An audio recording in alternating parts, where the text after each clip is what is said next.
In this section, we study about DNA replication process.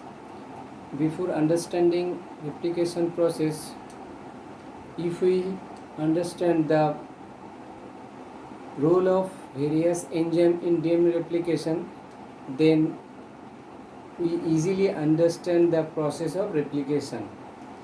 So first one is enzymes.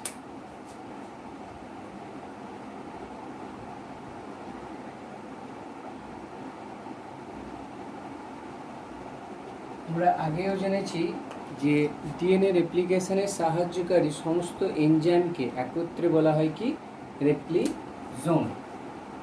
Enzymes and proteins which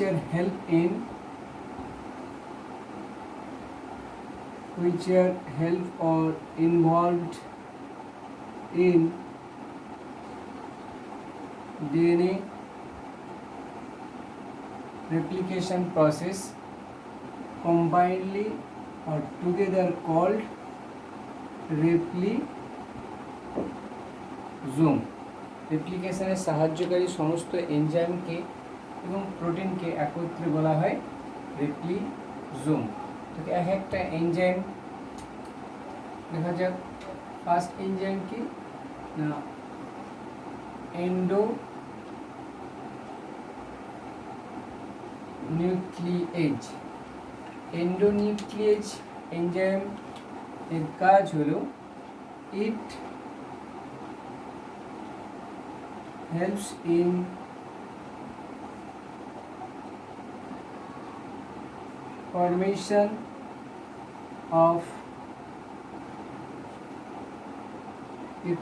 formation of nick in the DNA strand। DNA স্ট্র্যান্ডের মধ্যে নিক সৃষ্টিতে সাহায্য করে কে এন্ডোনিউক্লিয়েজ। নিক ব্যাপারটা হলো কিরকম, ধরো এটা ডিএনএ একটা স্ট্র্যান্ড এবং এটা হলো আরেকটা ডিএনএ। আমরা দেখেছিলাম যেখানে এটির বেশি কন্ডিশন থাকে, এটি অর্থাৎ এটি মানে অ্যাডিনিন থাইমিন যেখানে বেশি থাকে সেখানে দুটো হাইড্রোজেন বন্ড থাকে। এন্ডোনিউক্লিয়েজ এনজাইম সেই জায়গাটায় গিয়ে এই ডিএনএর মধ্যে হাইড্রোজেন বন্ড বা ডিএনএর মধ্যে ফসফোডাইএস্টার যে বন্ডগুলোকে থাকে সেগুলোকে কেটে একটা স্ট্রাকচার এরকম সৃষ্টি করে,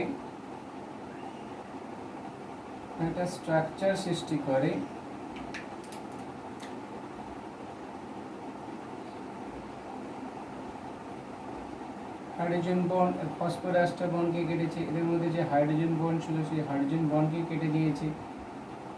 তো এটাকে বলা হয় নিক। তাহলে it helps in formation of nick in the DNA strand. Endonuclease enzyme ডিএনএর মধ্যে যে হাইড্রোজেন বন্ড থাকে, ফসফোডাইএস্টার বন্ড থাকে, সেগুলোকে কেটে একটা নিক সৃষ্টিতে সাহায্য করে। নিক বলতে এরকম একটা জিনিস যে অনেক সময়কে রেপ্লিকেশন বাবলও বলা হয় বা রেপ্লিকেশন ফর্কও বলা হয়।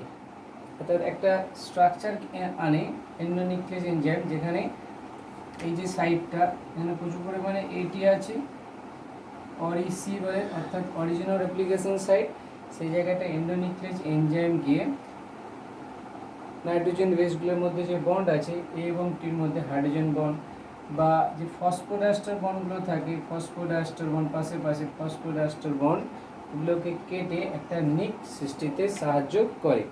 আমরা এই ঘটনাকে একটা সুতোর সাহায্যও দেখাতে পারি। কীরকম না, এটা হলো পুরোটা ডিএনএ স্ট্র্যান্ড।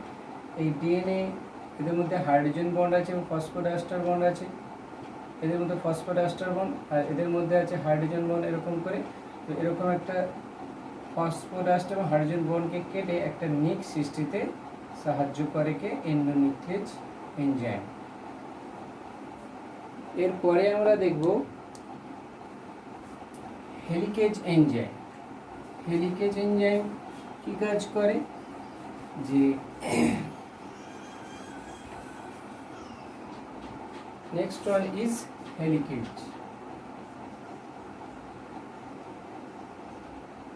হেলিকেজ আর ডিএনএ হেলিকেজ বলা হয়। এটি হচ্ছে যে কি, it is ATP dependent enzyme. এটি একটি এটিপি নির্ভর উৎসেচক। It helps in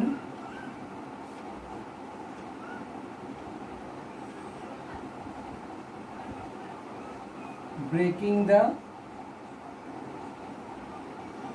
hydrogen bonds in between nitrogen বেসগুলোর মধ্যে যে হাইড্রোজেন বন্ডগুলো আছে সেগুলোকে খুলতে থাকে। সেই জন্য একে আরেক কথায় বলা হয় also called unwindase. Unwindase or unzipping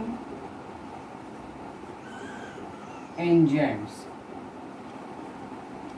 zip মানে কথা অর্থ হলো চেন, আর আনজিপিং মানে চেনটাকে আস্তে আস্তে আমরা যদি এরকম আমাদের স্যুট বা প্যান্টের মধ্যে এরকম চেন থাকে, তো এদের মধ্যে হাইড্রোজেন বন্ড হেলিকেজ এনজাইম কি করে, এদের মধ্যে যে হাইড্রোজেন বন্ডগুলো থাকে সেগুলো কাটতে কাটতে কাটতে কাটতে এরকম স্ট্রাকচারকে নিয়ে আসে। অর্থাৎ এর মধ্যে হাইড্রোজেন বন্ডকে এ টি জি সি টি এ, এদের মধ্যে যে হাইড্রোজেন বন্ডগুলো থাকে সেগুলোকে কেটে দিয়ে আনজিপ করে বা খুলতে থাকে। আনউইন্ডেজ বা আনউইন্ডিং থেকে unwindase. It helps in breaking the hydrogen bond in between nitrogen base or unwinding the nitrogen base। unwinding the nitrogen base এই জন্য একে বলা হয় আনউইন্ডেজ আর আনজিপিং এনজাইম। তাহলে ডিএনএ হেলিকেজ কি করে, এটি একটি এটিপি ডিপেন্ডেন্ট উৎসেচক। এটি ডিএনএর মধ্যে থাকা যে নাইট্রোজেন বেস তাদের মধ্যে যে হাইড্রোজেন বন্ডগুলো থাকে তাদেরকে কাটতে থাকে। একটু আগে বলেছিলাম endonuclease enzyme phosphodiester bond plus hydrogen bond কাটতে পারে, কিন্তু helicase enzyme only breaks down the hydrogen bond. তো এটা হলো হেলিকেজ এনজাইমের কাজ। অর্থাৎ এটাকে আমরা এই ছবির মধ্যে এরকম করে দেখাতে পারি যে এটা ধরো একটা ডিএনএ স্ট্র্যান্ড, এটা একটা ডিএনএ স্ট্র্যান্ড, ডিএনএ এই ডিএনএ স্ট্র্যান্ড এইখানে ধরো আনজিপিং হয়েছে, এন্ডোনিউক্লিয়েজ এনজাইম কেটেছে, এন্ডোনিউক্লিয়েজ এনজাইম ধরো এইখানেই কেটেছে, দিয়ে কাটার পরে যে হাইড্রোজেন বন্ডগুলো আছে এর মধ্যে, এই যে হাইড্রোজেন বন্ডগুলোকে আছে এটাকে এরকম কে খুলতে থাকে, হাইড্রোজেন বন্ডগুলোকে কেটে কেটে কে যায় এরকম করে helicase enzyme. DNA helicase enzyme unzipping করতে থাকে বা আনউইন্ডেজ করতে থাকে by breaking the hydrogen bond in between nitrogen base. এই যে নাইট্রোজেন বেসগুলো ছিল এদের মধ্যে কাটতে কাটতে এরকম কে যাচ্ছে হেলিকেজ এনজাইম, ডিএনএ হেলিকেজ উৎসেচক। এরপরে আমরা দেখব পরের এনজাইম 3 নম্বরে হলো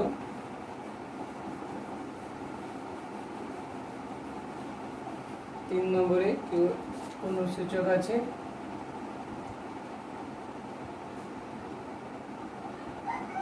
টোপো आइसोमरेज और डीएनए गायरेज और डीएनए जायरेज। টোপো আইসোমারেজ এনজাইমটা পাওয়া যায় ইউক্যারিওটসের দেহে, আর ডিএনএ গায়রেজ উৎসেচকটা পাওয়া যায় প্রোক্যারিওটসের দেহে। অর্থাৎ যে কাজটা ডিএনএ গাইরেজ প্রোক্যারিওটসের দেহে করে সেই কাজটা ইউক্যারিওটসের দেহে কে করে না Toppo isomerase. Toppo isomerase function in eukaryotes or helps in eukaryotic DNA replication. DNA gairage helps in prokaryotic replication. তো ডিএনএ গাইরেজের কাজটা কি আমরা একটু আগে দেখেছিলাম যে ডিএনএ এরকম করে হাইড্রোজেন বন্ডগুলোকে কে খুলে যায়, এই জায়গাটা বসে দেখেছিলাম হেলিকেজ উৎসেচক। তো হেলিকেজ উৎসেচক যখন স্পিডে কাজ করতে থাকে তখন কি হয় না এই জায়গাটা সুপার কয়েলিং হয়ে যায়, অর্থাৎ এরকম করে সুপার কয়েলিং হয়ে যায় ডিএনএর মধ্যে এরকম সুপার কয়েলিং, অর্থাৎ এই জায়গাটা হেলিকেজ উৎসেচক আছে, হেলিকেজ উৎসেচক হাইড্রোজেন বন্ডগুলোকে কেটে কেটে যাচ্ছে। তো এই যে সুপার কয়েলিং মধ্যে প্রচুর টেনশন থাকে বা পজিটিভ সুপার কয়েলিং থাকে। তো ডিএনএ গাইরেজ আর টোপো আইসোমার উৎসেচক কি করে, এই জায়গাটায় বসে যাবে কি ডিএনএ গাইরেজ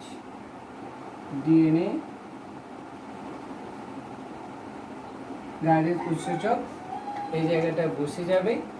যে এর কাজ হবে কি ইট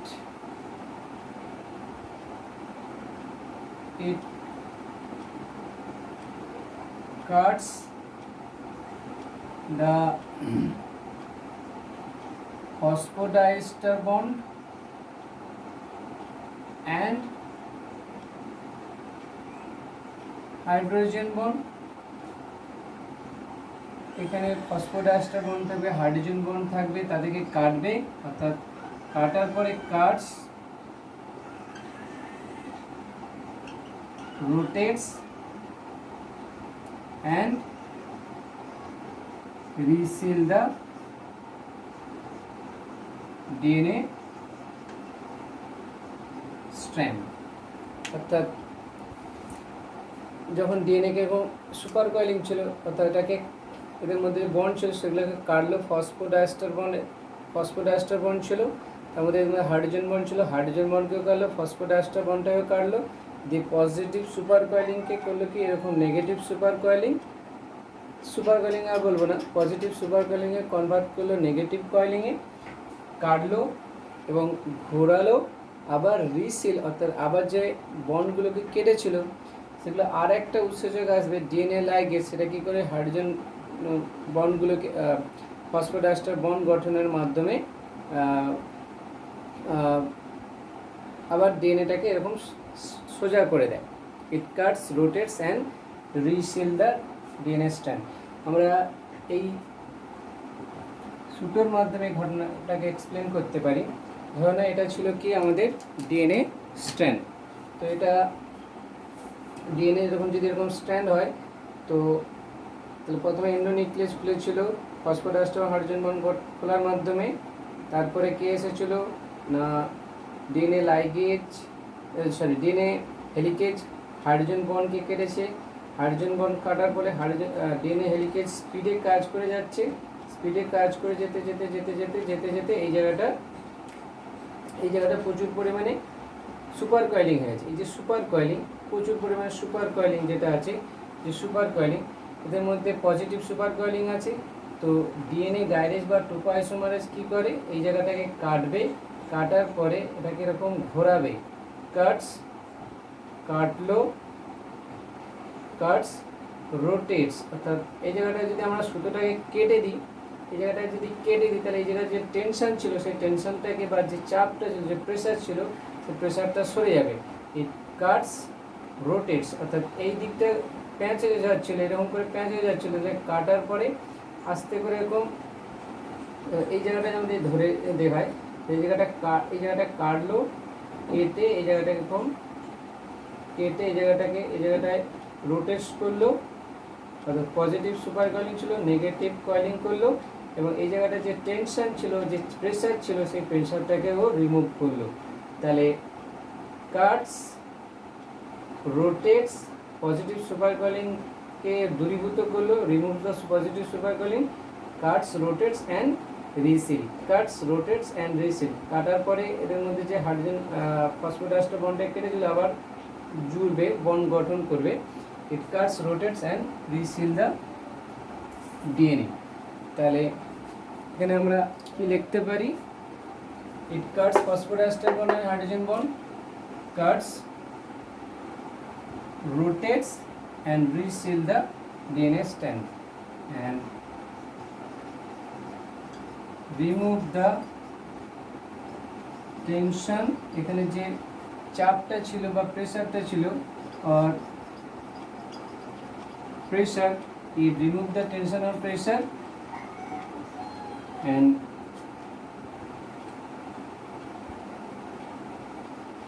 by breaking the positive super coiling। তাহলে টোপো আইসোমারেজ আর ডিএনএ গ্যারেজের কাজ কি?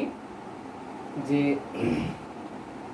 এটি ডিএনএ যখন হেলিকেজ স্পিডে কাজ করে, ডিএনএ হেলিকেজ যখন হাইড্রোজেন বন্ডগুলো স্পিডে কাজ করছিল, তখন এখন শুধু যখন আমরা স্পিডে টানি তো সামনের দিকে দেখবে কিছুটা সুপার কয়েলিং হয়ে যায়, অর্থাৎ প্রচুর পরিমাণ প্রেশার থাকে। তাহলে ডিএনএ গাইডেজ কী করে বা টোপোআইসোমারেজ কী কাজ করে? ওই জায়গাটা যে পজিটিভ সুপার কয়েলিং ছিল, সেই পজিটিভ সুপার কয়েলিংটাকে নেগেটিভ কয়েলিং করলো, অর্থাৎ কী মাধ্যমে কাটলো, ঘোরালো এবং রিসিল করে দিয়ে ওই জায়গাটাকে আবার অর্থাৎ সুপার কয়েলিংটাকে নেগেটিভ কয়েলিংয়ে কনভার্ট করলো, অর্থাৎ ওই জায়গাটাকে টেনশন আর প্রেশারটাকে রিমুভ করে দিল, যাতে করে ডিএনএ হেলিকেজ আরও ভালো করে কেটে যেতে পারে।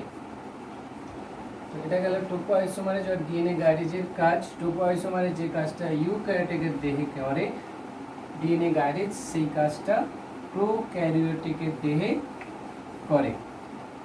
পরের এনজাইম হলো সম্ভবত 4 নম্বর। এরপরে হবে কি না এটা এনজাইম নয়, এটা একটা প্রোটিন, এসএসবি প্রোটিন আর বলা হয় 3S প্রোটিন। ফুল ফর্ম কি না সিঙ্গেল স্ট্র্যান্ড স্টেবিলাইজিং और single strand binding protein. Single strand stabilising, single strand binding protein নামই বলে দিচ্ছে এর কাজ কি হতে পারে। অর্থাৎ এর কাজ হলো ইট স্টেবিলাইজ দ্য সেপারেটেড আলাদা হওয়া DNA strand के it stabilize the separated DNA strand and prevent further coiling। পুনরায় আবার যাতে কয়েল না হয়ে যেতে পারে সেই জন্য এটাকে আবার কি করে সেপারেট রাখে। আমরা এই দড়ির মাধ্যমে বা থ্রেডের মাধ্যমে বোঝাতে পারি। ধরো আমরা এরকম একটা ডিএনএ স্ট্র্যান্ড ছিল,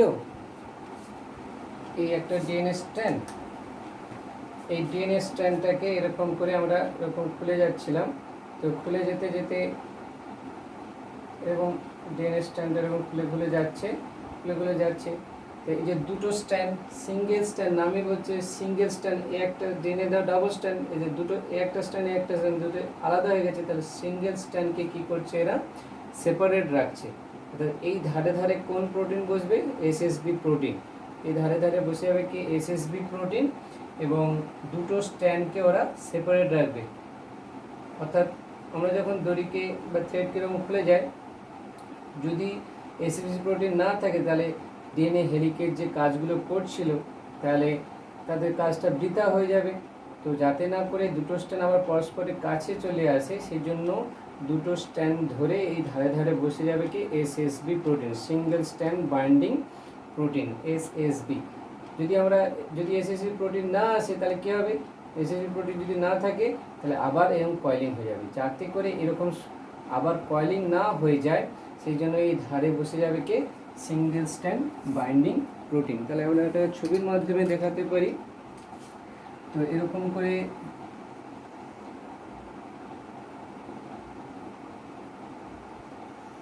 ডিএনএ স্ট্র্যান্ড ছিল, এই দুই ধারে কোন প্রোটিন বসে যায়? এই দুই ধারে বসে যাবে কে? SSB protein, SSB protein, SSB protein, single strand binding protein. এটা হলো এসএসবি প্রোটিন। তাহলে এসএসবি প্রোটিনের কাজ কি? It stabilise the separated strand, দুটো যে স্ট্র্যান্ড সেপারেট হয়েছিল তাদেরকে আলাদা রাখে, এবং যাতে না করে দুটো স্ট্র্যান্ড আবার পরস্পরের কাছে চলে আসে সেক্ষেত্রে বাধা দান করে। It prevent further coiling of separated strand. SSB protein এর কাজ জানলাম, it stabilise the separated DNA strand and further coiling of the separated strand. Next one is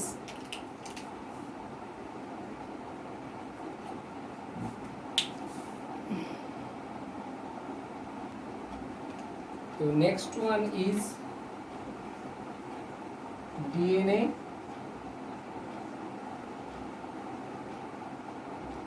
polymerase. DNA polymerase enzyme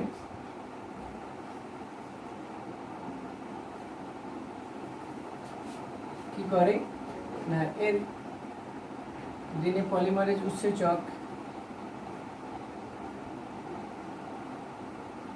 3 different class আছে, অর্থাৎ DNA polymerase 1,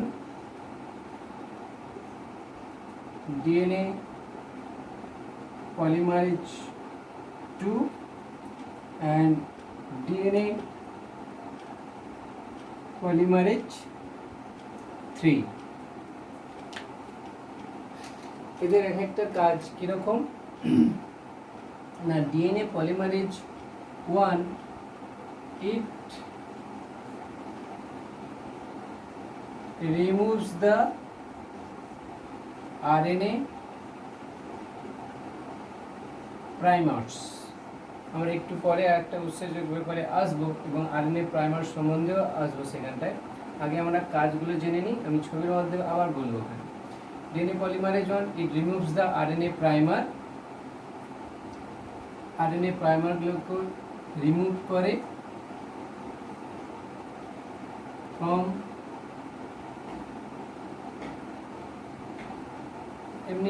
from DNA or removes the RNA primer, and আরো কি কাজ করে? DNA polymerase 1 have proof reading power। proof reading পাওয়ারটা কি না,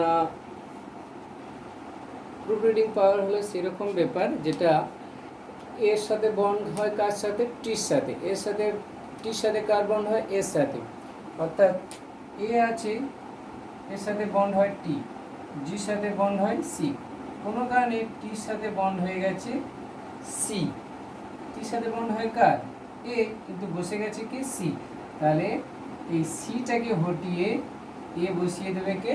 যদি কোনো কারণে ভুল হয়ে যায় তাহলে এই ডিএনএ পলিমারেজ 1 ও প্রুফ রিডিং করতে পারে। তাহলে প্রুফ রিডিং পাওয়ারটা হলো কি, যদি কোনো কারণে ভুল নিউক্লিওটাইড বসে যায়, আবার মানে জি ট্রিপল বন্ড হয় সি, কিন্তু জির সাথে বন্ড হয়ে গেছে এখানে কার? না এ। তাহলে এই এটাকে সরিয়ে দিয়ে এখানে কি বসাবে? সি। এটাকে বলা হয় প্রুফ রিডিং পাওয়ার, প্রুফ রিডিং পাওয়ার। এরপরে কেউ ডিএনএ পল 2, এটাও হ্যাভ মিনিমাম প্রুফ রিডিং পাওয়ার, এরও প্রুফ রিডিং পাওয়ার আছে। তাহলে প্রাইমারকে কে হটায়? রিমুভ করে। মনে রাখতে হবে ইট removes RNA primer DNA pol 1। আমাদের এইচএসসি কোশ্চেন থাকে যে ডিএনএ পল 1 কে বলা হয়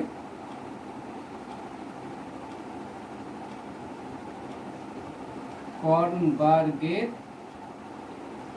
উৎসেচক। কর্নবার্গের এনজাইম কাকে বলা হয়?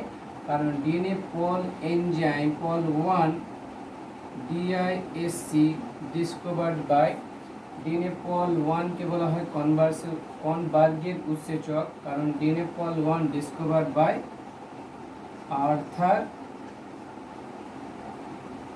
কর্নবার্গ, অর্থাৎ AK1 মনে রাখলে শর্ট ট্রিক্স।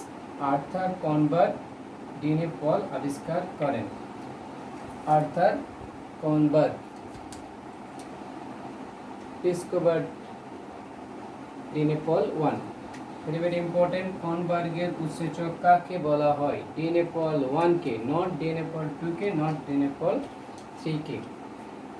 তাহলে ডিএনএ পল 2 ও প্রুফ রিডিং আছে, কিন্তু এর ক্ষমতা খুবই কম, have minimum proof reading power.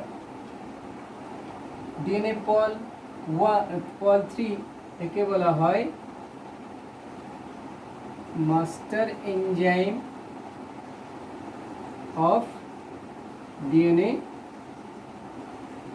Replication. DNA রেপ্লিকেশনের মাস্টার এনজাইম বলা হয় কাকে? না ডিএনএ পল 3 কে। ডিএনএ পল 3 কে। ডিএনএ পল 3 এটারও প্রুফ রিডিং পাওয়ার আছে এবং it play major role in DNA replication. এটি ডিএনএ রেপ্লিকেশনে মুখ্য ভূমিকা পালন করে। ডিএনএ রেপ্লিকেশনে মুখ্য ভূমিকা পালন করে কে? DNA pol 3। অর্থাৎ একটা স্ট্যান্ডে এ আছে, পরের স্ট্যান্ডে কমপ্লিমেন্টারি যে টি বসাতে হবে সেটা বসায় কে? Actually DNA pol 3। একটা অর্থাৎ এরকম করে আমি একটু দেখে দিচ্ছি। ধরো এই স্ট্যান্ডে এ আছে, এখানে কমপ্লিমেন্টে যখন ডিএনএ সিনথেসিস হবে তাহলে ধরো এ আছে, এখানে টি বসাবে কে? DNA pol 3। এখানে জি আছে, অর্থাৎ এখানে জি আছে, এখানে কমপ্লিমেন্টারি বন্ড সি বসাবে কে? না ডিএনএ পল 3। এই জন্য it play major role in DNA replication. It also have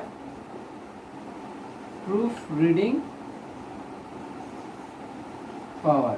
এরও ভুল সংশোধন করার ক্ষমতা আছে। It have proof reading power. DNA pol 3।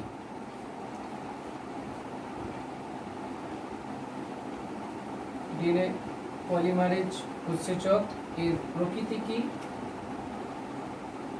আগেও বলা হয়েছিল ডিএনএ পলিমারেজ 3 এনজাইমের প্রকৃতি হলো, বা ডিএনএ পলিমারেজ উৎসেচকের প্রকৃতি কি? না এর ডিএনএ থেকে ডিএনএ বানাচ্ছে। তাহলে এর নেচার আমরা লিখতে পারি কি ডিপেন্ডেন্ট? ডিএনএর উপর নির্ভর। তাহলে DNA dependent DNA polymerase. DNA dependent DNA polymerase. তাহলে এটা গেল ডিএনএ পলিমারেজ এনজাইম সম্বন্ধে। ডিএনএ পল 1 ডিসকভার করেন আর্থার কর্নবার্গ, এই জন্য একে কর্নবার্গের উৎসেচক বলা হয়। আর ডিএনএ পল 2 আবিষ্কার করেছিলেন Thomas Kornberg. Thomas Kornberg discover করেন ডিএনএ পল 2। আমাদের এইচএসসি কোশ্চেন আসে কর্নবার্গের উৎসেচক কাকে বলা হয়? মনে রাখতে হবে ডিএনএ পল 1 কে বলা হয় কর্নবার্গের উৎসেচক। 6 নম্বর উৎসেচকের নাম হলো RNA primase. RNA primase. RNA primase কি করে? It can recognize the pre existing পূর্ব থেকে থাকা 3' OH region. It can recognize pre-existing 3' OH of DNA. DNA এর 3' OH কে রিকগনাইজ করতে পারে। পরের কাজগুলো বলে দিই, তারপর ছবি আকারে প্রত্যেকটা এনজাইমের কাজ দেখাচ্ছি। ইট ক্যান অর্থাৎ it can add RNA primers, এটি RNA primer কে অ্যাড করতে পারে in the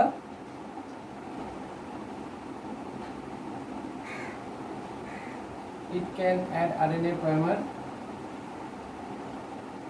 which is necessary, যেটা প্রয়োজন for the synthesis of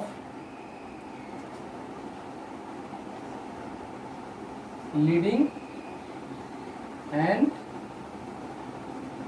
lagging strand. Leading strand এবং ল্যাগিং স্ট্র্যান্ড সিনথেসিসের জন্য আরএনএ প্রাইমার দরকার। লিডিং স্ট্র্যান্ড এবং ল্যাগিং স্ট্র্যান্ড সিনথেসিস হতে গেলে আরএনএ প্রাইমার দরকার। ওই আরএনএ প্রাইমারগুলোকে কে অ্যাড করে? অনুসূচক আরএনএ প্রাইমেজ। আরেকটা পয়েন্ট লিখে রাখি, লিডিং স্ট্র্যান্ড তৈরি হতে গেলে for the formation of leading strand one time একবার RNA primer is required, but lagging strand তৈরি হতে গেলে lagging strand for the formation of lagging strand তৈরি হতে গেলে একবার নয় বারংবার বা many times RNA প্রাইমার দরকার। তাহলে এখানে আমরা কি জানলাম? আরএনএ প্রাইমেজ, এটা আমি একটু পরে ছবির মাধ্যমে দেখাবো। ডিএনএ 3' কোনটা, সেই 3' OH কে রিকগনাইজ করতে পারে কে? RNA primase. ডিএনএ পলিমারেজের কাজ আর একটা লিখে রাখি, DNA pol 3, DNA polymerase, DNA pol 3 और ডিএনএ পলিমারেজ উৎসেচক কান বা can not recognise pre existing 3' OH of DNA.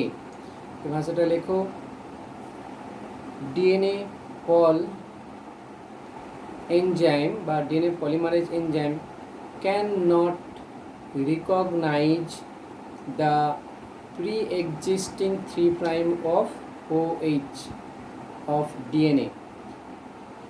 Hence RNA primase is required. সেই জন্য RNA প্রাইমেজের দরকার। Because RNA primase can recognize pre-existing 3' OH of DNA. DNA এর pre-existing 3' OH কে recognize করতে পারে কে? RNA প্রাইমেজ, যেটা পারে না কে? DNA pol 3। DNA pol 3 pre-existing 3' OH কে recognize করতে পারে না বলেই সেই জন্য RNA প্রাইমেজ উৎসেচকের দরকার। It can add RNA primer which is necessary for synthesis of leading and lagging strand. আমরা পরের ছবিতে আসবো লিডিং স্ট্র্যান্ড এবং ল্যাগিং স্ট্র্যান্ড কি। লিডিং স্ট্র্যান্ড তৈরি হতে গেলে একবার মাত্র RNA প্রাইমার হলে হয়, কিন্তু ল্যাগিং স্ট্র্যান্ড তৈরি হতে গেলে বারবার RNA প্রাইমারের দরকার হয়।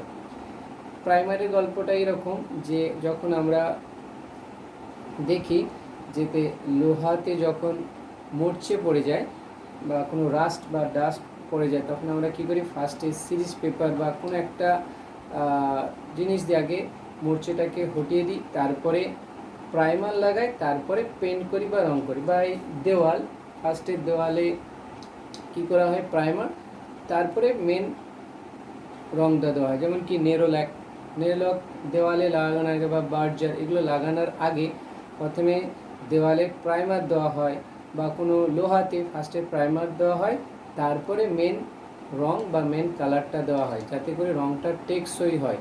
কারণ DNA is very stable genetical material. ডিএনএকে স্টেবল হতে গেলে আরএনএ প্রাইমারের দরকার হয়। পরবর্তীকালে আরএনএ প্রাইমারগুলোকে রিমুভ করে দেবে।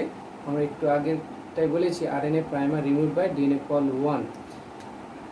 তো RNA primer very very essential for DNA synthesis. আরেকটা এখানে বলে দিই যে আরএনএ প্রাইমারেজ কি থেকে আরএনএ বানায় না ডিএনএ থেকে আরএনএ বানায়। সেজন্য প্রকৃতি কি হবে, ডিএনএ থেকে আরএনএ বানাচ্ছে, আমি মুখেই বলে দিচ্ছি, এর প্রকৃতি হলো DNA dependent RNA polymerase. DNA থেকে আরএনএ বানাচ্ছে, সেজন্য হবে কি ডিএনএ ডিপেন্ডেন্ট আরএনএ পলিমারেজ হলো আরএনএ প্রাইমেজের প্রকৃতি।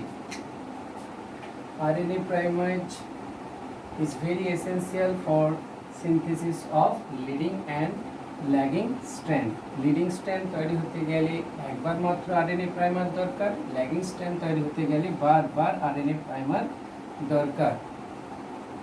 RNA primase can recognize pre-existing 3' OH which is not recognized by DNA Pol enzyme. আচ্ছা, এর পরের এনজাইমের নাম হলো পরের এনজাইম ডিএনএ লাইগেজ। ডিএনএ লাইগেজকে বলা হয় জেনেটিক্যাল, আগেও বলেছিলাম, মলিকুলার গ্লু और मॉलिकुलर एडहेसिव और molecular gum. DNA ligase enzyme discovered by Horogovindo Khurana sir, HGK. Horogovindo Khurana sir discovered DNA ligase enzyme. Horogovindo Khurana sir also discovered genetic code. और genetic code आज भी যখন এটা জানবো। Horogovindo Khurana sir also synthesized in vitro DNA synthesis without using template. Horogovindo Khurana sir in vitro DNA synthesis করেছিলেন without using template. DNA ligase এটি কি করে, এটি দুটি ওকাজাকি ফ্র্যাগমেন্টকে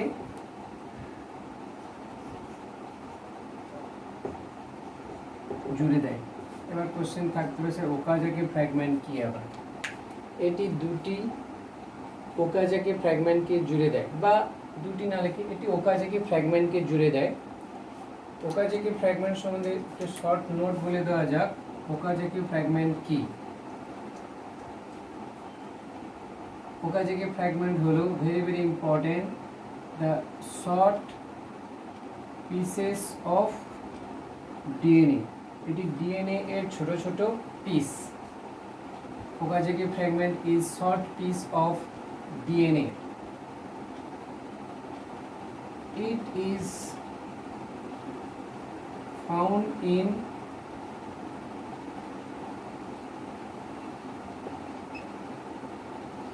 lagging strand. এটি ল্যাগিং স্ট্র্যান্ডে দেখতে পাওয়া যায়। Not found in leading strand. Discovered by scientist Reiji Okazaki. অর্থাৎ তার নামানুসারে একে বলা হয়েছে ওকাজাকি ফ্র্যাগমেন্ট। আমাদের এটাই ভালো করে মনে রাখতে হবে, ওকাজাকি ফ্র্যাগমেন্ট কি short piece of DNA, short piece of DNA, not RNA. Okazaki fragment হলো ডিএনএ এর ছোট ছোট খণ্ড, আরএনএ এর খণ্ড নয়। Okazaki fragment is short piece of DNA. এটা কোন স্ট্যান্ডে দেখতে পাওয়া যায়? Found in lagging stand. কোন স্ট্যান্ডে দেখতে পাওয়া যাবে না? না, লিডিং স্ট্যান্ডে। এটা কে ডিসকভার করেন? Scientist Reiji, REIZE, Reiji Okazaki. তার নাম অনুসারে একে বলা হয়েছে Okazaki fragment.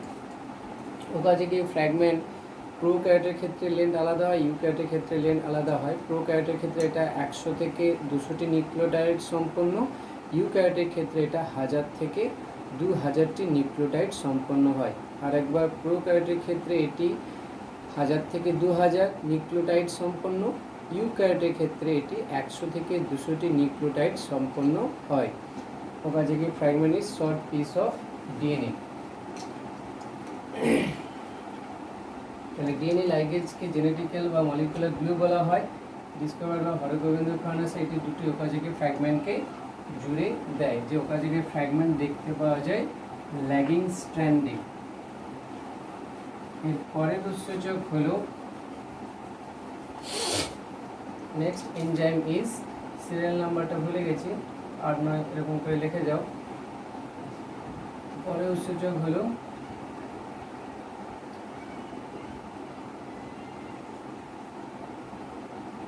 Phosphorylase.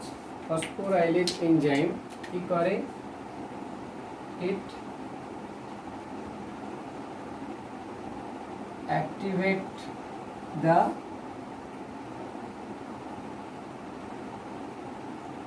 inactivated deoxyribonucleoside monophosphate and convert it, অর্থাৎ ডিঅক্সিরাইবোনিউক্লিওসাইড মনোফসফেটকে কনভার্ট করে কিসে? কনভার্ট ইট ইনটু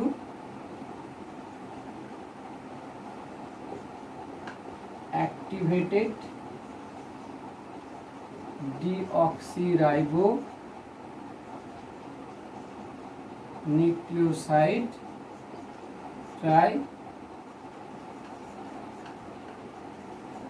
triphosphate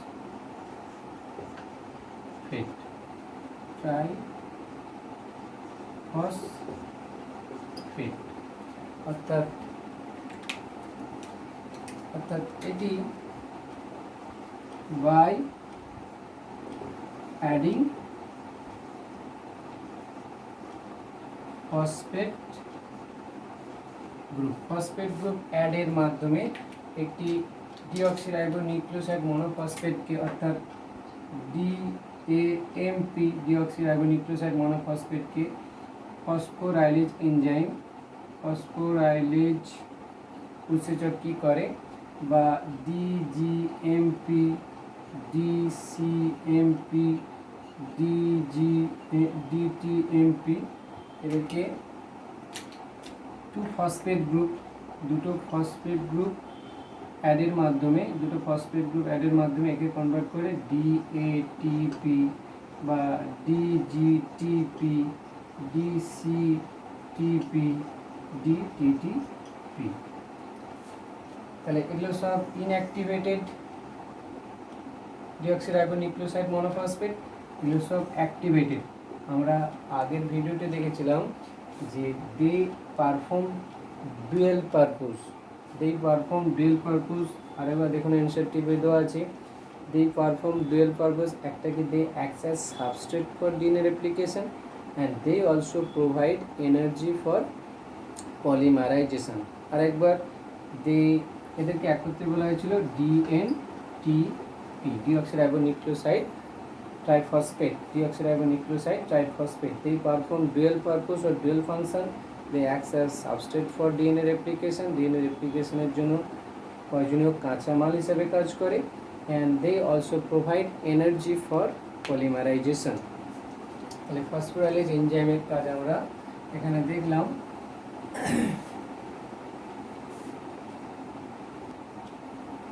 তো আমরা এতক্ষণ পর্যন্ত যে এনজাইমগুলো দেখেছি সেই এনজাইমগুলোর কাজ সামারি এখানে করে দিয়েছি। আমাদের এইচএসসি কোশ্চেন আসে 3 মার্কের, যে কোনো একটা কীরকম কোশ্চেন তুলে দেয় যে 3টে এনজাইম তুলে দিল, যেমন কি বললো কি যে হেলিকেজ, এসএসবি এবং ডিএনএ লাইগেজের কাজ বলো। 3 মার্কের 3টে এনজাইম কাজ এরকম লিখে দিলে 3 মার্ক পাওয়া যাবে। আমরা এতক্ষণ যা জানলাম সেই এনজাইমগুলোর কাজ আমি এখানে সামারি করে দিয়েছি। পরের টপিকে যখন আমরা রেপ্লিকেশন প্রসেস আসবো তখন leading strand, lagging strand, Okazaki fragment, RNA primase কীভাবে কাজ করে সেখানে আমরা জানব। তো overall function of the replisome, question দেয় ওকাজাকি ফ্র্যাগমেন্ট কি, লিডিং স্ট্র্যান্ড এবং ল্যাগিং স্ট্র্যান্ডের পার্থক্য কী। যখন আমরা পুরো রেপ্লিকেশন প্রসেস জানতে পারবো খুব সহজে লিডিং স্ট্র্যান্ড এবং ল্যাগিং স্ট্র্যান্ডের পার্থক্য লিখতে পারবো। So that's all abouts রেপ্লিজোম।